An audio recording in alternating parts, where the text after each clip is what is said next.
Bem-vindo aqui para mais um vídeo que nós vamos conversar sobre a nossa Bolsa de Valores. Hoje é dia 8 de junho de 2024, é um sábado.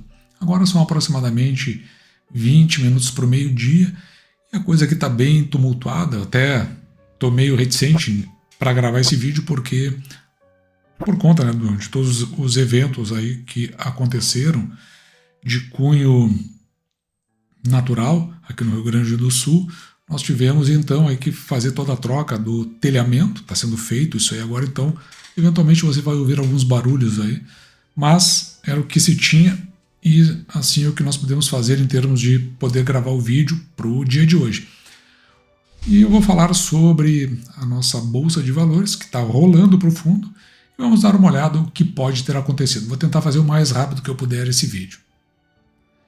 Vamos começar aqui por essa reportagem da Money Times. Ela é assinada pela própria equipe e ela é do dia de ontem, dia 7 de junho. E note que já na chamada aqui, né, o Ibovespa aprofunda a queda e entenda os motivos. Nós vamos dar uma olhada, segundo essa reportagem, o que pode ter levado para esse aprofundamento do índice. No caso específico dessa reportagem, ela já chama atenção que já vinha num mau humor o mercado. A gente viu isso aí aqui durante toda a semana, porque eu fiz vários comentários a respeito disso. E a Bolsa, ela cai em meio a dados dos Estados Unidos. Então lá nos Estados Unidos acabaram surgindo aqui 272 mil vagas e o que eles estavam projetando era de 180 mil vagas. E a consequência disso, né, é que no entendimento deles, mesmo que tenha aberto mais vagas, é porque isso ainda estimula o consumo e, consequentemente, eles não vão na direção de baixar a taxa de juros americana, que é a tão esperada para conduzir toda a alavancagem do nosso mercado. Além disso, houve um aumento na taxa de desemprego americana, aqui no caso, de 3,9% para 4%, deu uma subidinha aqui. Na interpretação das pessoas ouvidas na reportagem, o mercado de trabalho americano ele segue resiliente, com aumento dos salários acima da média, implicando aquilo que eu tinha dito antes, implicando no aumento do consumo. Então, ele tende a continuar em crescimento e, por conta disso, vai dificultar o controle da inflação americana, que é o tendão de Aquiles. Então, esse aqui é o centro dessa reportagem e isso, segundo eles, foi o fator subsidiário que impactou no mercado. Eu já explico por que eu estou falando em subsidiário. Veja que ainda segundo a reportagem, os dados de emprego de hoje minam a mensagem que outros dados econômicos recentes têm transmitido sobre o desaquecimento da economia americana e fecham a porta para um corte na taxa de juros. Então, ao longo dessa reportagem e de outras reportagens, eles já estão colocando que se houver redução somente no ano de 2025. E conforme eu disse, essa questão do mercado americano ela é subsidiária. Veja aqui na invest.com, essa reportagem ela vem do Hub aqui da Reuters e ela foi publicada também no dia de ontem, dia 7 de junho de 2024. Vou dizer para você, está uma dificuldade aqui. Tem um pouco os bichos ali que estão latindo. Eu tenho dois animais, né? A cadela, que é a lentilha, e o maior, que é um pouquinho maior, na verdade, que é o bandido. Então, qualquer movimento que eles fazem aqui na parte de cima, ainda tem mais um andar aqui, eles fazem todo esse latido, toda essa confusão. Bom, mas eu vou tentando aqui. Então, o ministro da Fazenda ele reclama de quebra de protocolo após reunião com o banco e outros gestores da área de investimentos. Isso aqui, segundo foi apurado, é o que de fato propulsionou mais ainda a Bolsa para baixo. Então veja que, segundo o ministro da Fazenda, ele reclamou de uma eventual quebra de protocolo em reunião privada com executivos de bancos e gestores de investimento. O que ele quer dizer com reunião privada? Porque não tinha acesso à imprensa. O que para mim já é, por si só, para quem ocupa cargo público, se for eleito pior ainda. Aliás, se for eleito é ruim, mas quando é contratado é pior ainda. Contratado que eu digo são aqueles que são colocados em cargos comissionados ou ficam para ocupar posições de destaque, como por exemplo o ministro fazer reunião privada. O que pode ser privado, que é do interesse da fazenda, interesse do banco, mas não é do interesse do cidadão, que é quem paga isso aí no final das contas. Para mim é uma coisa muito estranha. Mas de qualquer forma, a reunião aconteceu, parece que a mídia brasileira trata isso de forma tranquila, como se nada houvesse, enfim. Mas as declarações que foram feitas lá durante essa reunião acabaram vazando. É nesse sentido que ele fala que houve quebra de protocolo. Segundo o que houve nessa reunião, executivos lá presentes saíram afirmando que declarações sobre chance de contingenciamento orçamentário foram mal interpretadas, isso aqui quem diz é o ministro, né? E replicadas de forma irresponsável. E quem é que levou essa informação foram aqueles executivos que lá estavam presentes. Segundo o ministro, quando questionado sobre o assunto por um dos executivos presentes na reunião, ele respondeu que haveria possibilidade de contingenciamento pela própria dinâmica do arcabouço fiscal. Questionado sobre interpelação que circulou no mercado, ele disse o seguinte, né? Segundo essa informação que circulou, né, que o ministro teria indicado na conversa um abandono do arcabouço fiscal. Então, foi perguntado um negócio, o ministro disse que respondeu, a gente não vai saber, e a interpretação que foi tirada pelos executivos acabou indo de forma diferente do que o ministro diz que teria dito. Então, você não pode utilizar reunião fechada para depois vender para o mercado aquilo que não foi dito.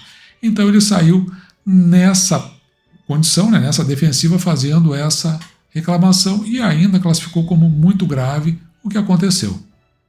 E segundo o ministro, o que ele afirmou é que pode ter um contingenciamento. Você tem um marco fiscal, você tem que respeitar, ou seja, ele tem os limites ali do que ele está estabelecendo em termos tanto de alcance, né, tanto variando para cima 0,5 como para baixo, ou seja, ele não pode ultrapassar aquele limite que eles estabeleceram naquela curva deles. Se você ultrapassar o limite estabelecido no marco fiscal, então ele tem que aplicar esse contingenciamento. Aqui o que ele está dizendo é o seguinte, tem que reduzir o gasto segurando para que você não invada aquela régua do contingenciamento. Na minha visão, pelo que ele está dizendo aí, o que ele está sugerindo é que, eventualmente, o marco fiscal pode ser ultrapassado. Pelo menos é a interpretação que eu faço. Já nessa reportagem da Money Times, é uma reportagem também, ela vem do Hub da Reuters, depois mais embaixo a gente vai ver, mas ela é do dia 7 também, ela é do dia de ontem, e o ruído entre Haddad e o mercado fez o índice afundar. Então, vai mais ou menos nesse mesmo sentido, né? Então, além do cenário externo negativo, aquele que nós vimos agora há pouco, na primeira reportagem que eu falei aqui, o índice também absorveu ruídos de reunião com o ministro da Fazenda e investidores de São Paulo. Alguns comentários preocupantes, como por exemplo, né, possível abandono do arcabouço fiscal, é a interpretação que eles tiveram, levaram aqui um dos traders em nota a afirmar que isso teria sido um golpe final em um dia já caótico. Então ele soma isso, mais a piora que já vinha acontecendo e larga na conta do que foi dito pelo ministro. E aí, claro, que vai na mesma linha, né, porque como vem da Reuters, que é um hub, ela colhe a informação e distribui para todos os que estão dentro do processo. Eu não vou avançar porque é praticamente a mesma coisa, mas lá no final da reportagem você vai ver aqui o que foi feito junto com a Reuters. E veja que no seu dinheiro, só que essa reportagem é de um dia antes, assinada por Bruna Martins, ela é do dia 6, bolsa despenca. Isso na quinta-feira, na sexta, então, que foi o dia de ontem, despencou ainda mais e abre oportunidades para compra de ação de banco que está barata. E aí, essa reportagem, como ela é assinada aqui em cima, você vai ir pela Empíricos, eles gostam muito disso, né, de abrir o que pode acontecer. E aí é como se fosse uma clickbait. E aí acontece que a pessoa, vamos ver qual que vai ser. No final eles não dizem qual vai ser. Se você quiser, você precisa adentrar ou até comprar o produto deles. Eles vão na linha aqui do que teria derrubado o índice lá na sexta-feira. Então falei em commodities, enfim, mais ou menos coisas que já estão no mercado. Algumas são bem cansativas, eu não sei se vai por aí. Mas eu gostei disso aqui, ó, que eu acho que é o que eu trago para você.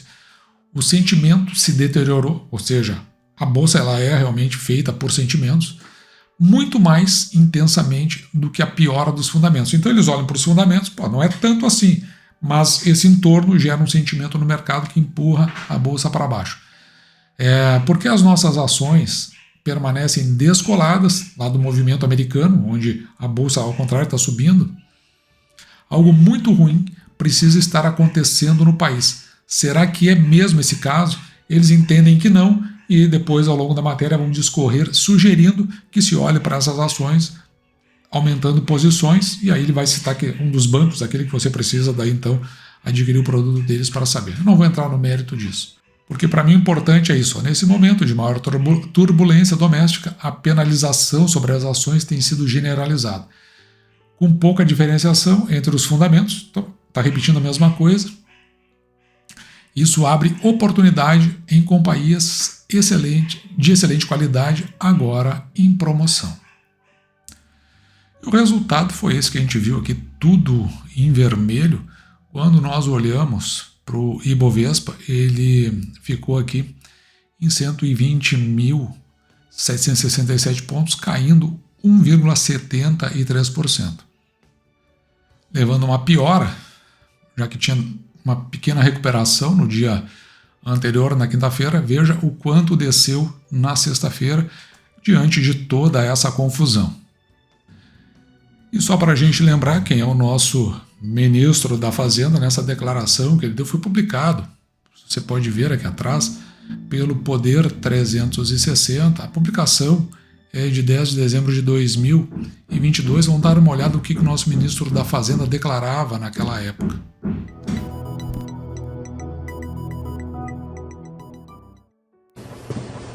Apesar de eu dar uns pitacos em economia de vez em quando, eu estudei 2 meses de economia.